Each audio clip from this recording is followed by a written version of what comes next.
Salut! Aujourd'hui, je te retrouve pour un nouveau podcast Discussion Parking avec Fanny, une jeune femme directe, franche et qui place sa famille au centre de sa vie. Dans ce podcast, nous parlons d'elle petite, de ses rêves, de sa famille, de son accouchement et surtout de ce que ça a changé dans sa vie, mais aussi de son choix de faire une réduction mammaire. Allez, je te laisse maintenant nous écouter. Bonjour Fanny. Salut Mag. Aujourd'hui, on est ici pour parler un peu de toi et ma première question, c'est quel genre de petite fille étais-tu ? J'étais une petite fille vachement réservée et je me sentais très très différente en fait parce que j'étais une petite fille qui était très garçon. Dans le comportement, dans la façon de s'habiller, dans les divertissements, etc. Et du coup, j'étais très loin des préoccupations des autres petites filles, à jouer à la Barbie, à la poupée, j'ai jamais fait. Et du coup, j'étais assez solitaire, mais pas forcément par choix en fait. Plus pas mise de côté en fin de compte ? Ouais, mise de côté, et puis je pense que je me suis aussi mise de côté en voyant que j'avais genre zéro point commun avec les petites filles. Oui, tu voyais pas d'intérêt d'être amie avec elles en fin de compte. Ouais, c'est ça. Du coup, tu étais plus amie avec des garçons ? J'étais plus amie avec des garçons, ouais. Ça a duré très très longtemps. Et même encore à l'heure actuelle, j'ai plus de facilité à m'entendre avec des garçons, de par mes centres d'intérêt, qu'avec des filles. Et puis comme j'ai un caractère assez masculin, c'est pas facile. Ouais, c'est plus facile. Oui, parce que du coup, les internautes ne savent pas, mais tu es fan de foot. Oui. Donc c'est sûr que on n'est pas beaucoup de filles. Non, c'est clair. Et puis je suis devenue féminine, mais beaucoup plus tard en fait. Beaucoup plus tard. Mais petite, oh là là, je me souviens de ma grand-mère, je pense qu'elle s'est arraché les cheveux. Comment tu vois tes différentes étapes de vie depuis que tu es petite à aujourd'hui pour être la femme que tu es aujourd'hui ? Je pense que c'est passé par plusieurs choses. En fait, il y a eu des évolutions de caractère, c'est-à-dire que autant avant j'étais quelqu'un de très réservé, pas très sociable, etc. Aujourd'hui, je pense pouvoir dire que c'est plutôt tout le contraire. Ouais. J'aime les gens, j'aime vachement échanger, etc. Machin. Donc déjà, ce changement de caractère fait que je me suis un peu plus ouverte, etc. aux autres. Oui, et puis tu as vu que tu risquais pas. Voilà, c'est ça. Il n'y avait rien à risquer de s'ouvrir de partager avec les autres. Exactement. Et puis je pense que aussi en grandissant, il y a des choses que les gens acceptent plus facilement. Genre, par exemple, j'étais une petite fille plutôt rouquine quand j'étais à l'école et j'étais moquée. Quand on est adulte, on se moque pas de toi parce que tu as les cheveux roux. Donc il y a plein de choses comme ça qui m'ont libérée en fait dans mon parcours de vie. Il y a eu ça et puis après il y a eu le fait que je me suis dit mais en fait Fanny, tu as le droit d'avoir un caractère de garçon et des passions de garçon, mais de t'affirmer en tant que femme. Au début quand j'étais jeune, je me disais j'ai grandi avec mes deux frères et mon père, ma mère était très absente, donc je m'identifiais beaucoup plus à un garçon. Et après, je me suis dit, mais en fait, mon identité en tant que personne ne définit pas mon genre. Donc j'ai appris après à m'affirmer. Puis j'ai rencontré des filles quand j'ai fait mon internat qui ont été vachement chouettes en fait avec moi, qui m'ont appris plein de choses et tout ça. Et du coup, à ce moment-là, j'ai commencé à m'affirmer en tant que femme. Oui, parce qu'au final, vu qu'avec ta mère, tu n'avais pas trop en commun, je pense que du coup, ça t'a montré un stéréotype de femme qu'elle était elle. Et qui te donnait pas du tout envie, du coup. Ouais, totalement. Du coup, tu t'es plus rapprochée du masculin qui, toi, te paraissait plus sympa, plus chaleureux, plus... Ouais, totalement. Pour moi, un homme, c'était moins relou, en fait, dans la vie de tous les jours. Et moi, j'avais cette image de ma mère qui n'était pas forcément très, très positive. Et du coup, j'avais pas du tout envie de m'identifier à elle. Après, fort heureusement, j'ai eu ma grand-mère qui a été très présente pour moi. Tu avais quand même une figure maternelle, on va dire. Voilà, c'est ça. Qui a été très bienveillante. Et voilà, mais ça, c'est pas une maman. C'est pas une maman. Fanny, du coup, aujourd'hui, ton rapport à la féminité, il est comment ? Avec ton évolution depuis que tu es petite à aujourd'hui, comment tu es grande, tout ce que tu as pu... Enfin, sachant que tu aimes beaucoup le make-up, qui peut être considéré comme très féminin. Du coup, aujourd'hui, toi, ton rapport à ta féminité, c'est quoi ? Je dirais que mon rapport à la féminité, il est plutôt serein, en fait. Parce que j'ai appris qu'il n'y avait pas qu'une seule façon d'être féminine et qu'il n'y avait pas qu'une seule féminité. Que c'est pas parce que j'étais pas maquillée ou pas spécialement apprêtée que j'étais pas plus féminine que... moins féminine, pardon, que la personne à côté de moi. Donc je pense que je me suis acceptée en fait.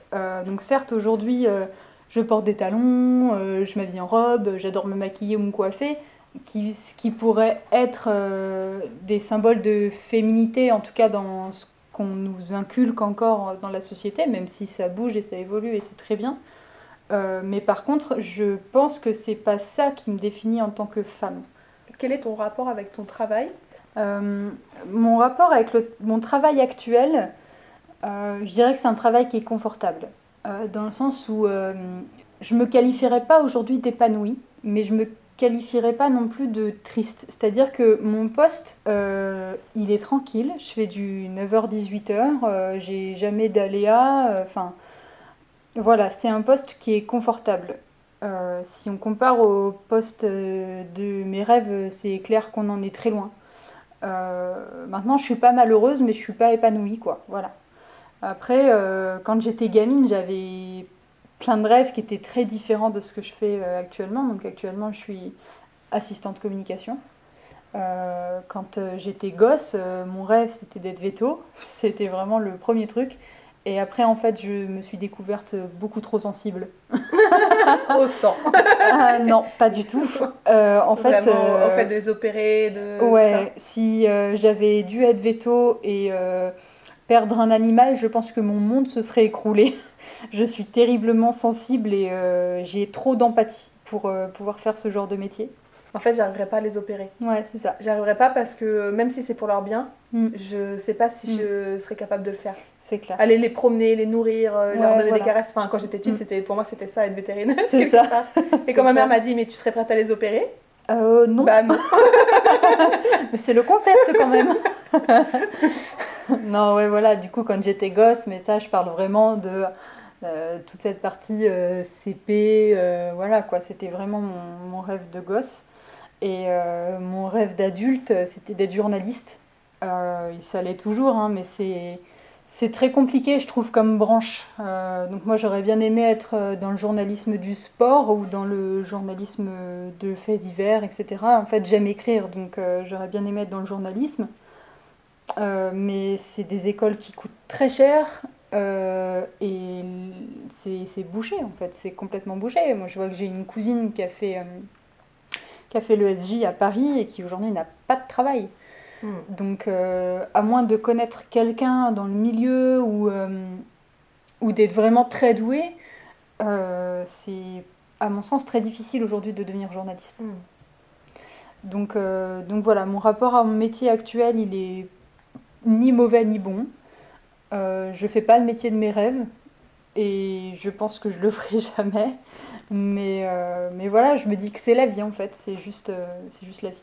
Oui, aujourd'hui, tu as un salaire pour nourrir ta famille, Ouais. pour avoir un toit sur la tête. C'est ça. Et pour pouvoir profiter de ta famille, tu as quand même des horaires assez fixes. C'est ça, exactement. Aujourd'hui, mon travail, je le vois vraiment comme la façon de subvenir à mes besoins. Je le vois pas comme ma façon de m'épanouir et de montrer qui je suis, en fait. Je le vois vraiment comme juste mon gagne-pain.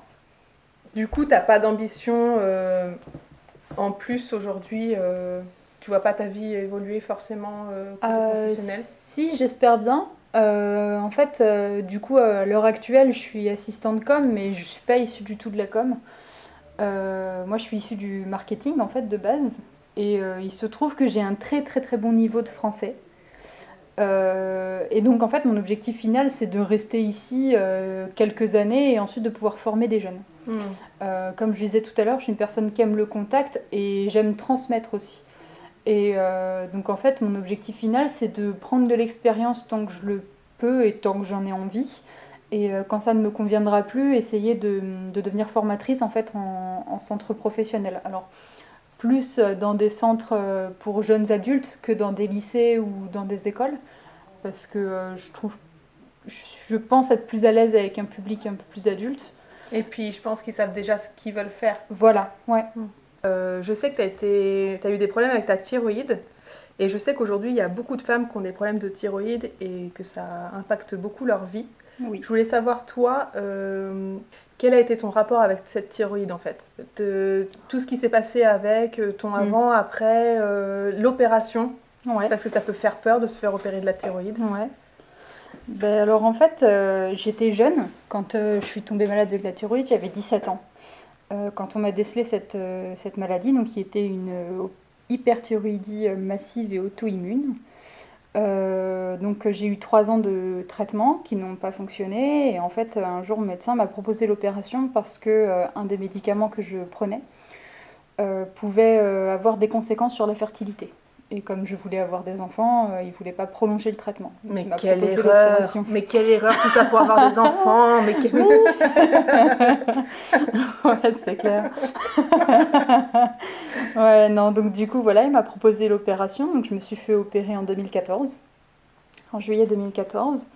Ça a été très stressant parce que c'était la première opération médicale que j'avais. Je m'étais déjà fait opérer des dents de sagesse, mais l'approche n'est pas la même. Là, je me faisais opérer pour une maladie que j'avais.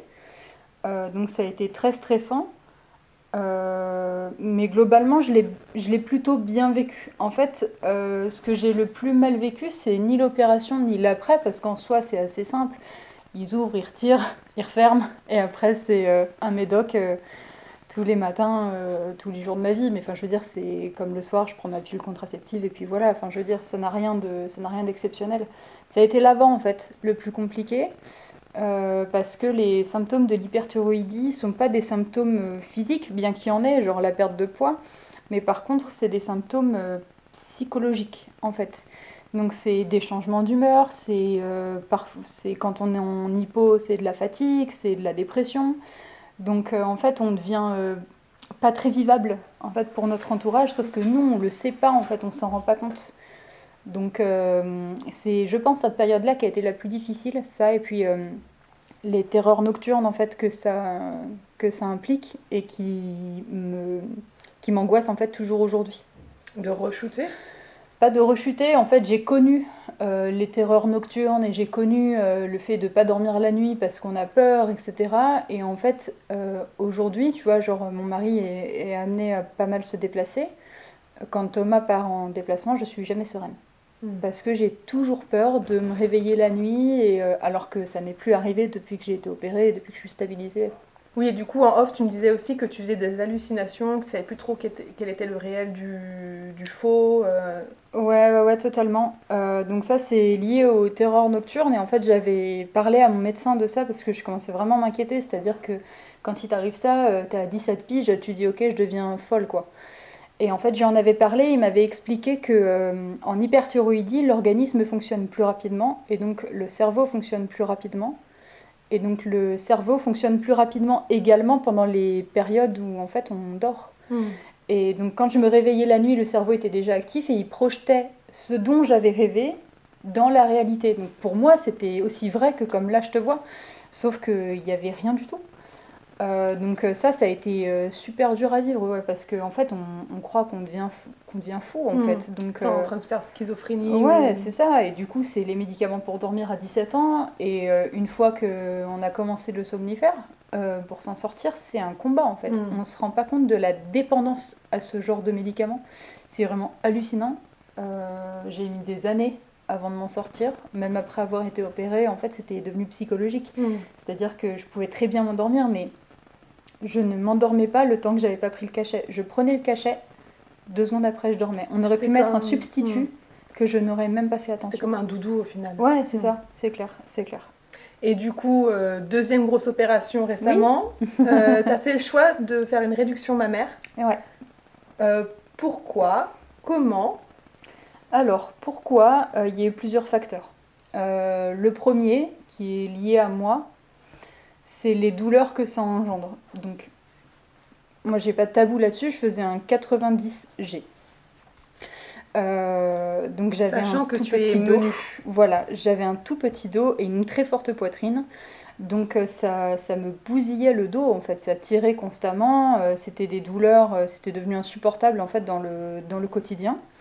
Donc ça a été le premier facteur et je dirais ça a été le facteur principal. Le deuxième facteur, ça a été le fait de plus pouvoir s'habiller, d'arriver dans un magasin et on me dit: «Ah mais non madame, non, on s'arrête au E. 90G, mais vous vous rendez pas compte de la taille de votre poitrine avec votre dos?» Bah si, effectivement, je me rends bien compte. Oui, merci, je vis avec en fait. C'est ça. Donc, et j'avais envie de dire, mais en fait, meuf, c'est pas parce que j'ai des gros seins que je suis forcément obèse. Et ça, je comprends pas de toute façon à l'heure actuelle la disponibilité des tailles, que ce soit au niveau des pantalons ou des hauts ou de la lingerie, en fait, c'est juste un truc que je comprends pas. Enfin. Donc voilà, ça je pense que ça a été le deuxième facteur, vraiment la difficulté pour s'habiller aussi bien en termes de vêtements qu'en termes de lingerie.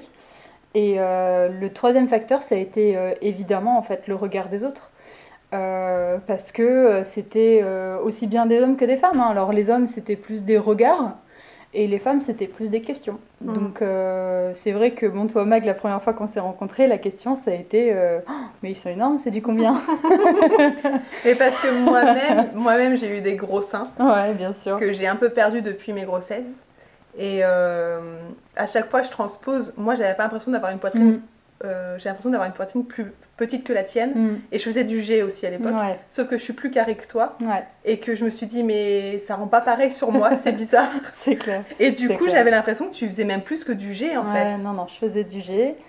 Donc voilà, après c'est pas une question qui me dérange parce que j'ai pris l'habitude en fait d'y répondre, et puis quand c'est bienveillant ça me gêne pas, puis j'ai pas de tabou donc ça me gêne pas. Et puis même, ça a été des questions, je me souviens quand je suis arrivée dans l'entreprise dans laquelle je travaille, ça a été des questions comme oh, c'est des vrais ou t'as fait une chirurgie, etc. Mon Dieu, mais faire une chirurgie pour avoir des seins... Oh là là. Pitié, non. Donc voilà. Et à part Lolo Ferrari qui avait fait ce choix-là. Ah, là, c'est pas un choix, là. Hein. Donc voilà, après, ces questions-là me dérangeaient pas parce que je peux comprendre la curiosité des gens et puis c'était jamais très malsain. Mais en fait, moi, ce qui m'impressionnait sur tes seins, et je pense que tu l'as toujours, c'était leur ferme... Enfin, ils avaient l'air d'être bien positionnés, fermes. Enfin, ils avaient l'air de bien se porter, en fait. Ouais. C'est pour ça qu'ils pouvaient paraître des fois un peu faux. Parce qu'en fait, tu avais une bonne tonicité en fait, au niveau de ta poitrine. Ouais. Et souvent, les poitrines fausses, bah, elles tiennent toutes droites en mode normal. Et toi, pourtant, elle était naturelle, elle avait un peu ce côté-là. Et c'est pour ça que les gens devaient s'interroger, en fait. Ouais. J'avais une très très belle poitrine et je ne l'ai pas faite opérer parce que j'avais une ptose ou quoi que ce soit. C'était vraiment le côté, elle était trop grosse pour moi, cette poitrine. C'est juste, ça ne m'allait pas. Donc voilà, mais après en soi, j'avais une poitrine très belle, elle tombait pas, il n'y avait pas de souci, elle était bien ronde, il n'y avait aucun problème, quoi. Et tu voyais plus tes pieds. Oui, voilà, bon. Non, voilà, c'est clair. Et puis après, au niveau du regard des hommes, c'était tout de suite en fait les blagues salaces ou je me souviens d'un jour à la patinoire, en fait, on était avec mon mari, une des premières sorties à la patinoire et je passe et j'entends sur le bord, bah dis donc, celle-là avec les airbags qu'elle a, si elle tombe, elle est pas prête de se faire mal. La beaufrie. Merci. Bien cordialement. C'est ça. Donc bon, voilà, c'était des remarques de ce genre, donc qui étaient très déplacées. Et qui en plus t'attaquent toi, dans ton être à toi. Ouais, totalement. Et puis en fait, une fois ça passe au-dessus, 2 fois ça passe au-dessus, et la troisième on a juste envie de s'arrêter et de gifler le mec, quoi. Donc voilà, sauf qu'on le fait pas, parce que de toute façon ça sert à rien. Le regard des hommes était assez difficile à soutenir, les remarques, mais je l'ai pas fait pour ça, je l'ai fait pour moi, parce que j'avais besoin de me sentir mieux dans mon corps. Là ça fait un petit peu plus d'1 mois que j'ai été opérée, ça va très bien. Bon, les cicatrices sont très belles, j'ai été très bien opérée, etc. Donc ça c'est bien. Je suis dans l'ensemble assez contente de l'opération, même si les premières fois où j'ai vu la poitrine sans pansement, je me suis dit « Oh, mais j'ai plus de seins, c'est où ?» Ouais, c'est comme quand c'est con, mais c'est comme quand tu vas chez le coiffeur et que tu fais couper au moins 20 cm, tu dis « Ah, mais j'ai plus de cheveux !» Et là, je me suis regardée dans le miroir, je me suis dit « Mais what the fuck? Qu'est-ce qui s'est passé? Pourquoi j'ai fait ça ?» Oui, tu t'es quand même posé la question, tu dis « Mais quelle boulette ?» Non, est-ce que tu t'es dit « Est-ce que quelle boulette ?» Ouais. Ouais. Ah ouais, totalement. Comme quand tu viens d'avoir un enfant et que tu dis « Oh putain, mais qu'est-ce qu'on a foutu ?» C'est ça, à la maternité, la deuxième nuit. Mais pourquoi on a fait ça? On était si bien. C'est clair. Ouais, en fait, la première fois que j'ai vu ma poitrine sans pansement, j'avais des pansements en silicone et l'infirmière m'avait dit pas de souci, vous pouvez vous doucher avec, etc. Machin. Ok, 20h le soir, je vais à la douche et je ressors les pansements trempés de flotte. Autrement dit, je pouvais pas rester comme ça. L'infirmière, elle pouvait pas venir à la maison étant donné l'heure qu'il était. Donc j'ai dû changer mes pansements moi-même. Ça faisait 1 semaine que j'avais été opérée. Donc avec tout ce que ça implique, l'œdème, les cicatrices gonflées et rouges, les fils qui dépassent. Par contre, tu disais que tu n'avais pas eu trop mal. Non, j'ai pas eu mal du tout. Ça, c'est vrai que autant juste en post-op que dans la vie de tous les jours après, j'ai pas eu mal du tout. Ça, c'est important de le préciser pour les personnes qui auraient envie de se faire opérer les seins. Ouais, carrément. C'est pas du tout une opération qui est douloureuse. Franchement, si vous hésitez à cause de la douleur, mais foncez quoi, parce que ça va vous changer la vie. Mais ça fait pas mal. Ouais, c'est ça. Et donc, je retire les pansements imbibés de flotte. Et là, je vois en fait les cicatrices. Et dans ma tête, le premier truc, ça a été, mais bordel, pourquoi est-ce que t'as fait ça? Enfin, je me suis dit, meuf, t'avais des beaux seins et tout, machin, qu'est-ce que t'as été faire, quoi?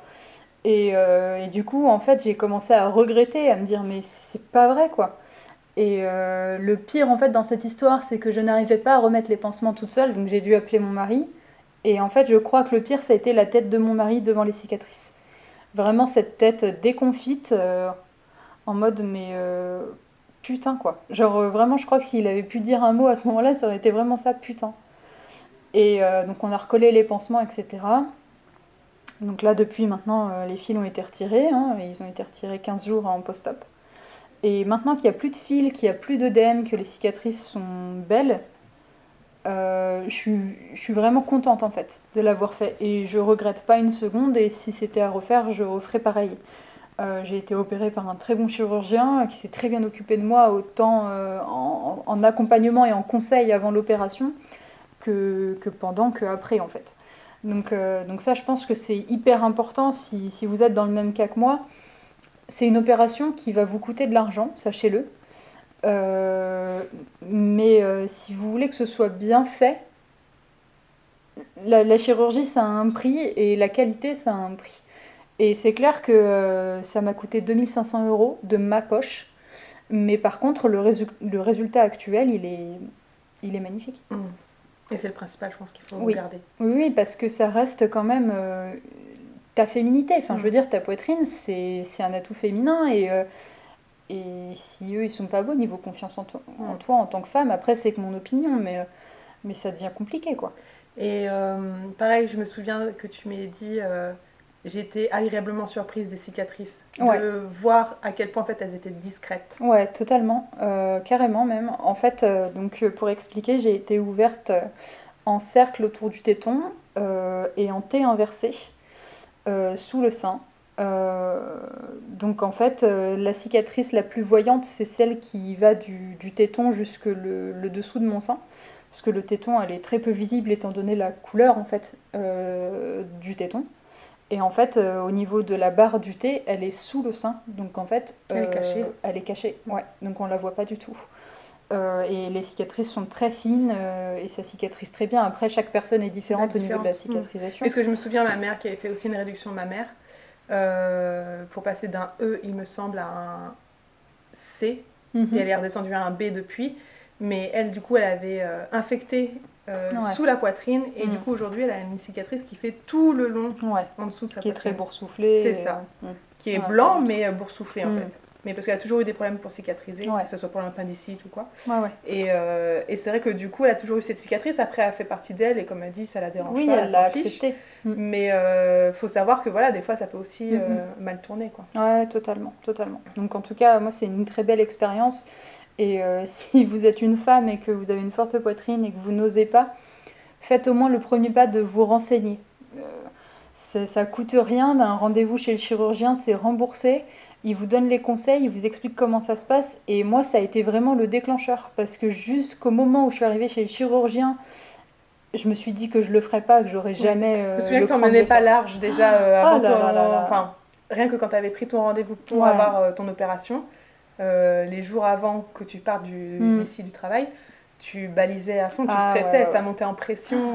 Mais comme toute chose qu'on ne connaît pas, en fin de compte, on stresse de ce qui va se passer. Ouais, c'est clair. J'avais peur du regret. J'avais peur que finalement le résultat ne me plaise pas et que je regrette. Parce que quand on a une poitrine qui tombe ou une poitrine qui a été déformée par une grossesse, etc., se faire opérer, on se dit toujours ah bah, de toute façon, ça peut pas être pire. Sauf que moi, mes seins, ils étaient beaux. Donc, ils étaient trop gros, mais ils étaient beaux. Donc, je m'étais dit, mais si jamais l'opération, elle foire et que je me retrouve avec une poitrine qui me plaît pas, la loose, quoi. Franchement. J'avoue. Et du coup, aujourd'hui, tu fais un combien? Un 90D. Ouais, donc ça reste quand même une belle poitrine. Oui, oui, oui. C'était important pour moi de conserver quand même une poitrine qui soit pas trop petite. Parce que j'ai toujours eu une forte poitrine. Et du coup, en fait, ça fait partie un peu de moi. Et puis, j'aime mes seins, il n'y a pas de souci. Et je voulais quand même garder un beau volume. Mais parce que le choc aussi mental aurait été plus Ah oui, bah totalement. énorme. Totalement. Déjà, la première fois que je les ai vus, oh, la vache, je me souviens être revenue ici quelques jours après m'être fait opérer. J'avais un rendez-vous chez le chirurgien juste à côté de mon travail. Et je suis revenue et j'ai dit à mes collègues oh, vous avez vu mes petits seins? Et mes collègues elles m'ont dit bah, c'est-à-dire que. Bon, voilà. Mais pour moi, c'était petit, un dé, quoi. Mais c'est vrai que non, c'est pas petit, c'est une belle poitrine déjà. Et aujourd'hui, tu vois, la dernière fois, je suis allée dans un magasin de lingerie, je me suis acheté des ensembles et tout. Et ça, c'est un truc que je pouvais pas faire, en fait, de toute façon, quelques mois Et bah maintenant, je fais un dé, alors est-ce que tu l'as ou pas? C'est ça. C'est clair, si je revoyais cette foutue vendeuse-là. Et clair. Du coup, les répercussions sur ton corps de cette opération? Ah bah le dos, un soulagement quasiment immédiat. En fait, c'est vraiment impressionnant. Il y a toujours des petites douleurs, mais bon, il faut que j'aille faire un petit tour chez l'ostéo aussi quand tout sera remis. Comme ça, il me remettra d'aplomb et ça ira beaucoup mieux. Mais le soulagement a été quasiment immédiat en fait. Ouais, vraiment, ça fait beaucoup de bien. Et au niveau de l'équilibre de ton corps, t'as senti quelque chose aussi? Ouais, ben en fait, je pense dans la façon de me tenir. En fait, du coup, avant, avec le poids de ma poitrine, j'avais un petit peu les épaules qui partaient en avant ou qui étaient un petit peu affaissées.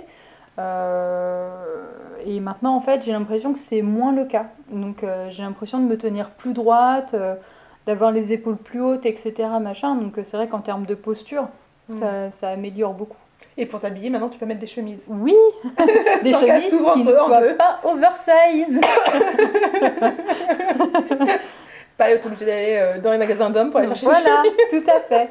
Ou de prendre du 46. Tu es devenue maman il y a très peu de temps. Oui.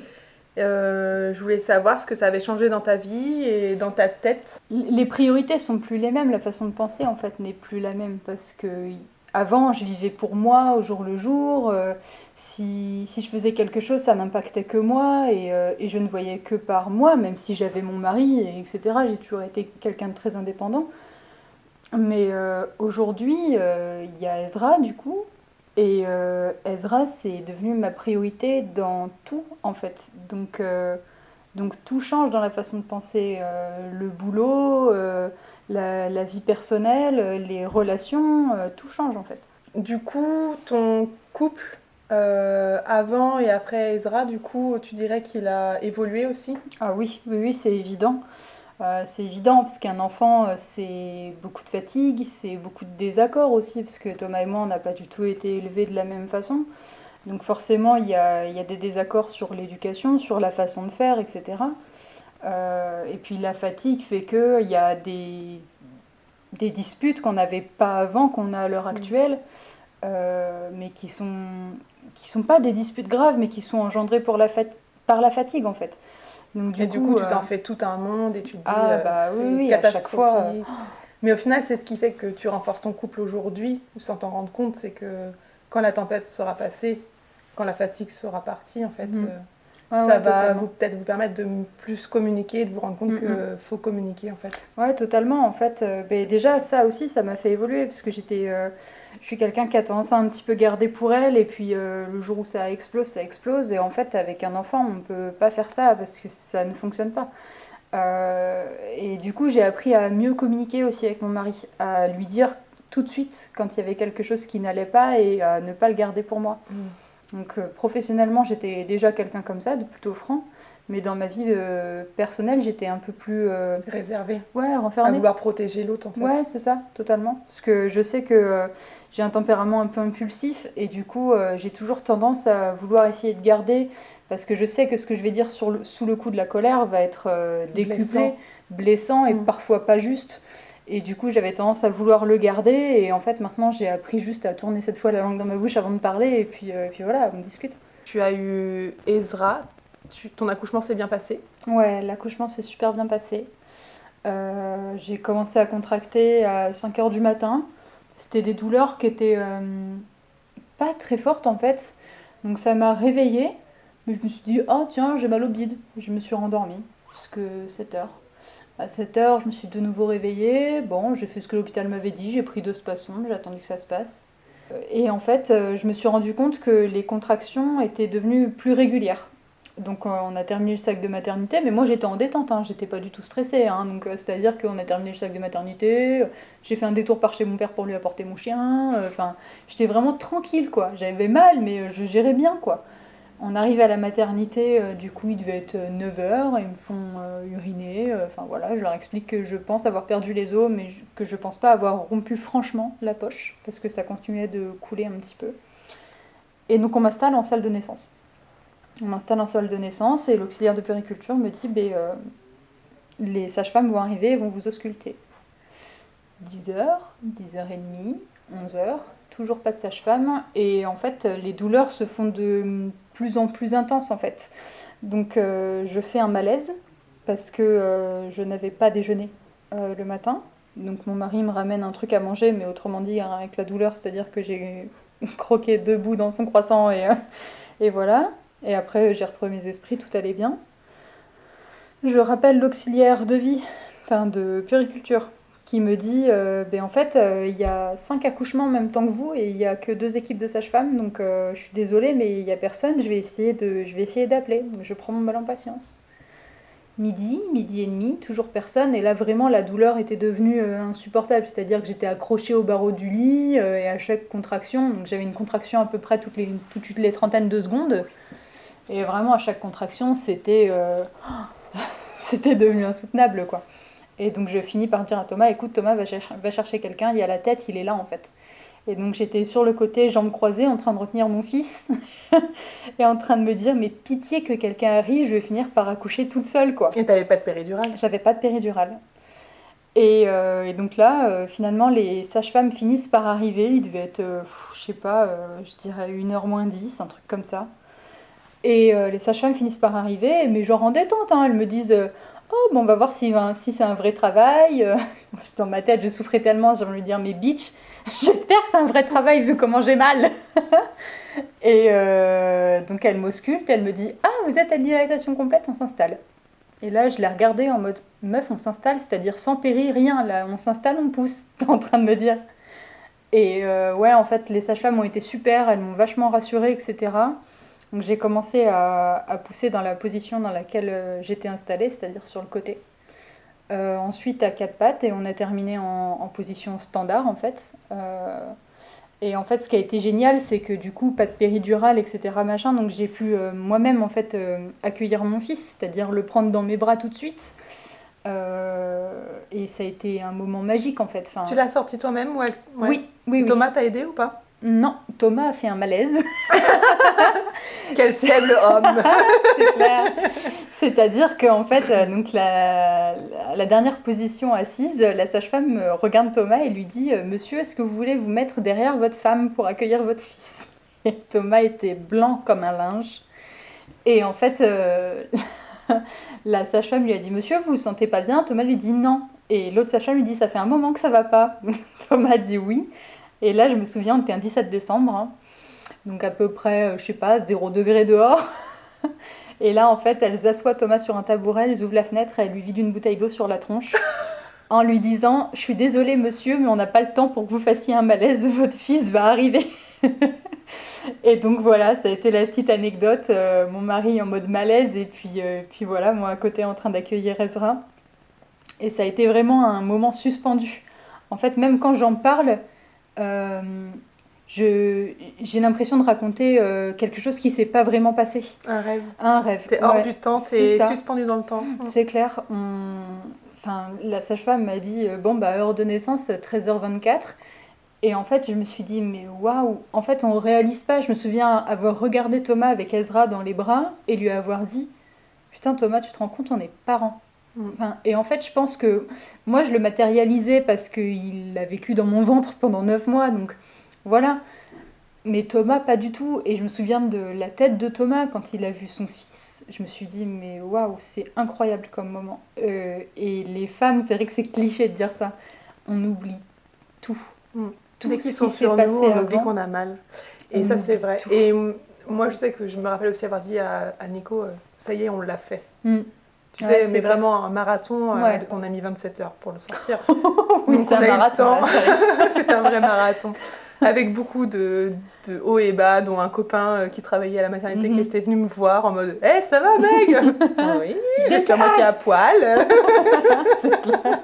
C'est clair. Donc, t'es hors du temps. C'est comme si on te racontait une histoire, que Ouais. t'étais omniscient. Ouais, Que tu c'est voyais ça. ce qui se passait, mais que tu comprenais pas trop ce qui se passait. Totalement, totalement. Et moi, malgré qu'il y ait eu 27 heures, on n'a pas vu en fait. Enfin, on a vu sans voir en fait. C'était Ouais. vraiment bizarre comme Ouais, sensation. c'est très bizarre. Je sais pas si on a l'impression de le vivre ou pas parce que le moment en fait est tellement flou. C'est-à-dire que je me souviens très bien avoir ressenti mais vraiment quelque chose que je connaissais pas. En mode, comme je disais tout à l'heure, je suis très émotive. Je m'étais toujours imaginé pleurer toutes les larmes de mon corps à mon accouchement. Il n'y a rien qui s'est passé. C'est-à-dire que j'étais complètement bouche bée en fait. Vraiment, j'ai regardé Thomas, j'ai dit putain, on est parents. Et j'arrivais pas à réaliser, j'avais mon fils dans mes bras et je me suis dit mais j'ai l'impression que j'ai annoncé ma grossesse il y a 3 semaines. Et non, ça y est, c'est fini. Mais je pense que c'est le cerveau qui se protège, tu vois, des douleurs, de tout ça. Et Ah, qui ben, fait totalement. du coup que tu as cette sensation d'être hors de toi en fait. Ouais, c'est clair. Et du coup, moi, la partie qui m'intéresse aussi le plus, dans ce que moi, je l'ai vécu du coup 2 fois, Ouais. et je sais que ça a été 2 fois des sensations différentes, ton retour dans la chambre, quel est en fait ton mental à ce moment-là, et cette première nuit que tu vas passer avec Ezra, les angoisses peut-être qui remontent, les peurs qui remontent. Ouais. Voilà, qu'est-ce qui se passe en fait? Bah, en fait, ça a été assez particulier parce que après avoir accouché, on m'a laissé mon fils. On ne l'a pas tout de suite emmené aux soins parce que comme je le disais tout à l'heure, il y avait 5 femmes qui étaient venues en même temps que moi pour accoucher. Donc on m'a laissé mon fils comme il était en très bonne santé, etc. Ils sont allés faire les soins après et au moment de remonter en chambre. Donc moi j'avais pas eu de péridurale, donc autrement dit à 17h30 j'étais debout. Hein. On me remonte en chambre et là en fait j'arrive en haut et la première chose que je vois c'est mon père. Mon père qui était arrivé en fait le soir pour voir son petit-fils, à qui j'avais déposé mon chien le matin. Et en fait mon père ne croyait pas une seconde que j'allais accoucher ce jour-là tellement j'étais sereine quand il m'a vue le matin. Et en fait je revois parfaitement ce moment où les portes de l'ascenseur s'ouvrent et il y a mon père en face de moi, et j'ai mon fils dans les bras et mon père fond en larmes. Donc évidemment je pleure avec lui. Et rien qu'à raconter là, t'as les petites larmes qui montent Voilà, aux yeux. c'est ça. Séquence émotion. C'est ça, c'était très intense. Donc, Et puis c'est surtout le moment de vie. Enfin, faut que tout soit aligné pour que lui soit là au moment que les portes s'ouvrent, quoi. C'est ça, c'était vraiment incroyable. Je me suis dit mais c'est un film, c'est pas possible, c'était prévu. Et ouais, je me souviens de mon père en fait fondre en larmes devant mon fils et ça a été un sentiment de fierté incroyable, mais surtout c'est un shoot d'amour en fait. J'avais jamais ressenti autant d'amour qu'à la naissance de mon fils. C'est incroyable. Franchement, on ne se rend pas compte qu'on peut aimer à ce point. Inconditionnellement. Ouais, inconditionnellement. Et même en fait, nos proches, ça soude en fait des relations qui étaient déjà fortes auparavant avec mon père. Mais là, c'est vraiment... voilà. C'est devenu incroyable. fusionnel, quoi. Ouais, c'est clair. Et donc, après, on a été en chambre et donc Ezra était un peu dans les bras de son père qu'il n'avait pas eu beaucoup. Et nous, on ne réalisait pas. Ça a été beaucoup ça, en fait. La première soirée, ça a été waouh. Et Thomas est parti dormir chez vous ou il est resté Oui. sur place? Ouais, Thomas est parti dormir à la maison Et parce du coup, qu'on moi, était c'est pendant les fêtes. ouais, moi, c'est surtout ce moment où toi, tu te retrouves toute seule Ouais. avec Ezra. Et bien en fait, Thomas part à 21h, je fonds en larmes. Les hormones, La fatigue aussi, je pense. la fatigue. Donc je fonds en larmes au moment où Thomas part et en fait, je me dis que je vais être incapable de gérer toute seule mon fils. Puis il y a aussi, moi, derrière Euh, dans ma tête, j'ai aussi le rapport que tu as avec ta mère, Ouais, ce que tu as vécu avec ta mère, qui totalement. aujourd'hui te met aussi en doute par rapport à toi en tant que Totalement. mère. Ouais. Du coup, est-ce que tout ça s'est remonté ce soir-là? Ce soir-là, non. Le premier soir, pas du tout, parce qu'il y a la fatigue, il y a l'émotion, en fait, donc on réfléchit pas trop. Ça se passe et ça se passe, on laisse passer. Comment on change une couche? Voilà, Comment on donne à manger? c'est ça. Après la première nuit, du coup, c'est les auxiliaires qui ont géré Ezra, en fait. Donc moi, j'ai allaité pendant le premier mois. Après, ça s'est pas très bien passé, donc j'ai arrêté. Mais du coup, pour la mise au sein, etc., elles ont été vachement présentes pour me montrer, pour me guider, etc., machin. Pour changer les couches, etc., elles ont été top au niveau de l'accompagnement et tout ça, ça s'est très bien passé. Donc la première nuit a été stressante dans le sens où je me suis dit comment est-ce que je vais y arriver toute seule. Puis écoute, tu te dis, je comprendrai jamais quand il pleure, si c'est pour ça ou C'est pour ça. c'est ça. Il n'y a pas le manuel quand il sort Non. dans le vagin. C'est Attends, attendez, il y a un petit calepin qui reste. clair, c'est clair, c'est clair. Le mode d'emploi. Totalement. Alors, t'as faim? Non. Alors, c'est T'as fait caca? alors, Non. alors, fin, c'est ma. C'est ça. C'est ça. Donc voilà, après j'ai eu la chance d'être tombée sur une équipe de sages-femmes et d'auxiliaires qui a été très présente et surtout très bienveillante avec moi. Donc ça a été le top. Et en fait, je pense que à la maternité, le plus difficile a été la deuxième nuit. Parce que la première nuit, Ezra était sonné, donc autant dire que c'est moi en fait qui le réveillais la nuit pour le nourrir. Mais la deuxième nuit, il était un peu moins sonné. C'est la nuit de Java. Ils sont Ah, pas obligés de ouais, la Ezra me faire, l'a mais moi, mon premier Mhm. me l'a bien C'est clair. faite. Première nuit, en fait, ça a été très peu de sommeil parce qu'il y a l'émerveillement, il y a l'émotion, etc. Donc on dort pas beaucoup. Puis il y a les bruits de couloir dans Il y a la les bruits de maternité. Moi, je sais pas Totalement. dormir quand il y a des nouveaux bruits, donc là, c'était Totalement. pas possible. Et la deuxième nuit, en fait, c'était pas par choix que j'ai pas dormi, parce que j'étais crevée. Mais Ezra, ouais, voilà, la nuit de Java, donc c'était beaucoup de pleurs, beaucoup de cris. Donc là, ça a été très difficile à gérer seule. Et voilà, après, comme je disais, les auxiliaires et tout étaient très présentes et vraiment dans l'accompagnement.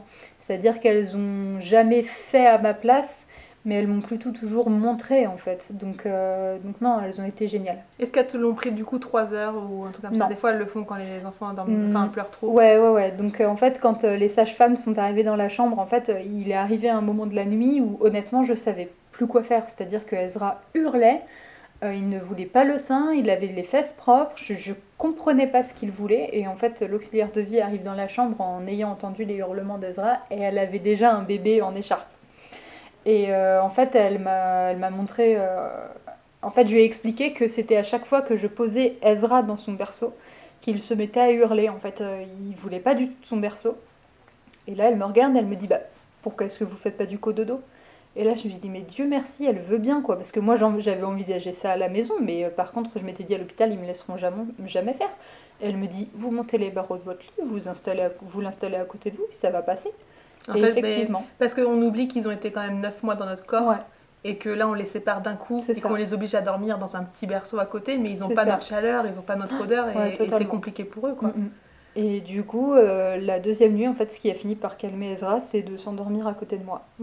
Et on oublie Voilà. souvent que c'est la meilleure des solutions, hein, même Ah ouais, c'est à clair. 2 ans. Hein. Ah bah oui, non, mais c'est clair, c'est clair, c'est clair, Des fois, faut pas batailler, faut juste accepter, c'est tout. c'est Hein. clair, c'est clair. Bon, du coup, on va bientôt finir ce podcast. Et ma dernière question, c'est comment tu te vois dans 10 ans? Dans 10 ans, je Et me réponds vois... pas morte. Eh ben j'espère pas quand même. Non, après on sait jamais, hein. La vie est faite d'aventures Voilà, rebondissantes ou pas. C'est ça. Non, non, je me vois bien en vie, en tout cas j'espère. Mais en fait, je me vois surtout... Parce que 10 ans, c'est court, mais en même temps, c'est long. C'est long en fait. Enfin, Dans 10 ans, en fait, j'ai cette photo de ma famille. Voilà, c'est professionnellement, j'en sais rien et j'ai presque envie de dire que je m'en fous parce que C'est c'est pas ce qui est mis pas en ma priorité. priorité. Dans 10 ans, ce que je souhaite professionnellement, c'est d'avoir réussi peut-être à être formatrice, mais c'est pas ma priorité. Par contre, dans 10 ans, ce que je vois, c'est mon chien, mon mari, mon fils, peut-être un deuxième enfant, j'en sais rien. C'est pas un projet à court terme, mais j'en sais rien. Mais en tout cas, dans 10 ans, je me vois dans une famille épanouie. Et, Alors tu ne seras pas dans une famille épanouie parce que Ezra rentrera au collège. c'est clair. C'est clair. Donc je serai stressée. Donc voilà. Non, ouais, voilà, si je devais faire une photo là de ce que j'aimerais dans 10 ans, c'est voilà, être toujours dans cette dynamique de prendre soin de ma famille et ma priorité aujourd'hui c'est ma famille et dans 10 ans ça sera toujours ma famille. Donc je sais pas qui je serais devenue dans Une 10 famille ans. large. Parce que Voilà. je pense que tu penses aussi à ton père et à tes frères derrière Bien ça. sûr, Et ta ouais, grand-mère bien et- sûr. Oui, je parle pas que de ma famille en disant mon mari et mon fils, c'est évidemment ma famille quoi. Enfin, comme tu disais, ma grand-mère, mon père, mes frères. Mais voilà, en tout cas, dans 10 ans, je me vois une femme en tout cas épanouie. Enfin, je me le souhaite Qui en a tout cas. grandi et qui est Voilà. épanoui. C'est ça, c'est ça. Oui, parce qu'on a toujours cette sensation d'être un peu des gamines. Oui, Malgré bah, tout. c'est clair. Bah, j'ai 25 ans et je trouve que c'est vraiment l'âge qui est un peu traître parce que je me sens pas adulte Oui, et je me sens pas ado non plus. J'ai 32 ans Et et je t'es me sens toujours dans le même pas, cas. je me sens toujours pas adulte. C'est clair, c'est clair. Donc voilà, c'est vrai que c'est l'âge un peu où tu sais pas trop se positionner. Enfin, je sais pas, après je pense que chaque tranche d'âge a ses problématiques. Mais voilà, du coup, dans 10 ans, je me vois plus femme qu'aujourd'hui. Est-ce que tu seras retourné voir Big Flo et Oli? Je me le souhaite. Est-ce qu'à 35 ans, je serai toujours dans la fosse? Je me le souhaite. Ouais. Non, oui, je me souhaite de vivre plein de moments encore et c'est vraiment ma démarche aujourd'hui et c'est vraiment de profiter de la vie en fait. Depuis qu'il y a Ezra, j'ai de plus en plus envie de profiter de moments de vie. Donc je vais à plus de concerts, donc tu disais Big Flo et Oli, je suis aussi allée voir Les Insus 3 fois, je suis allée voir Indochine 2 fois. Et j'ai envie de plus profiter de ce qu'offre la vie en fait. Oui, parce qu'on n'a pas parlé de ta passion aussi pour le vieux rock. Oui. Il y en a des choses à raconter sur Fanny. C'est clair. Oui, j'ai une grosse passion pour le vieux rock français, donc voilà. J'ai de plus en plus envie de m'offrir des moments plutôt que de m'offrir du matériel. Donc c'est-à-dire que certes, ma maison, c'est pas la plus belle maison du quartier. Certes, ma voiture, elle est pas ouf. J'ai pas envie de me payer une BM ou une maison à 200 000 euros. Je préfère me payer des concerts, je préfère me payer des vacances. Des vacances, ouais, totalement. Mais je préfère me payer des souvenirs que des choses, en fait. Ce podcast arrive à sa fin. Oui. Je te remercie grandement. Merci à toi, c'était un plaisir. J'ai beaucoup aimé notre échange, en tout cas. De même. Et j'espère que les auditeurs aimeront aussi. Je l'espère. Au revoir, Fanny. Salut, Mag. C'est la fin de ce podcast. N'hésite pas à t'abonner, à liker la vidéo et surtout à la partager si elle t'a plu. Comme d'habitude, quoi. Je te dis à la prochaine et surtout d'ici là, prends soin de toi.